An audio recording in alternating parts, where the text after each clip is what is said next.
High, আমি doctor Vaishali রয়। আজকের এই ভিডিওতে পোস্ট মেনোপজাল ওয়েট লস নিয়ে কিছু কথা বলবো। আমরা জেনারেলি দেখি যে পোস্ট মেনোপজ পিরিয়ডে মহিলাদের ওয়েট গেইন হয়।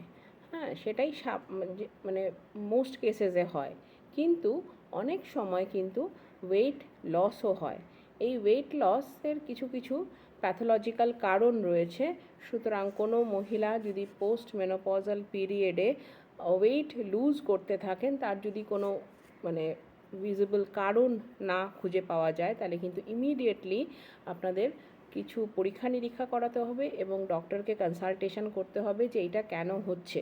কেননা এই যে আমাদের যেটা বললাম, পোস্ট মেনোপজাল যদি ওয়েট লস হয়, তার অনেকগুলো কিন্তু কারণ রয়েছে।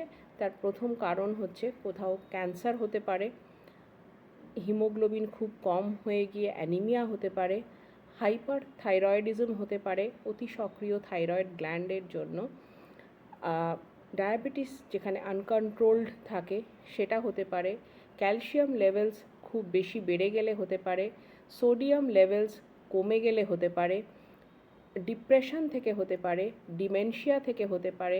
এই সময় চিন্তা শক্তি কমে যায় মানুষের, অনেক সময় কগনিটিভ স্কিলস যেগুলোকে আমরা বলি সেগুলো কমে যায়।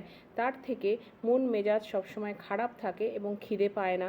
অ্যাসিডিটি এই সময় খুব যদি বেড়ে যায়, তার থেকে একটা কন্টিনিউয়াসলি একটা সমস্যা হতে থাকে এবং ইনডাইজেশন হতে থাকে, খাবার ঠিক করে হজম হয় না। সেই কারণেও কিন্তু মানুষ অনেক সময় এই যে পোস্ট মেনোপজাল পিরিয়ড, এই সময় মহিলারা কিন্তু অনেকটা রোগা হয়ে যেতে পারেন। সুতরাং এই সময় কি হয়, যেহেতু ইস্ট্রোজেন শরীরে কম থাকে, অনেকটা মাসেল মাসও কমে যেতে পারে। সেই কারণেও অনেকের মানে এই যে রোগা হওয়ার ব্যাপারটা চলে আসতে পারে।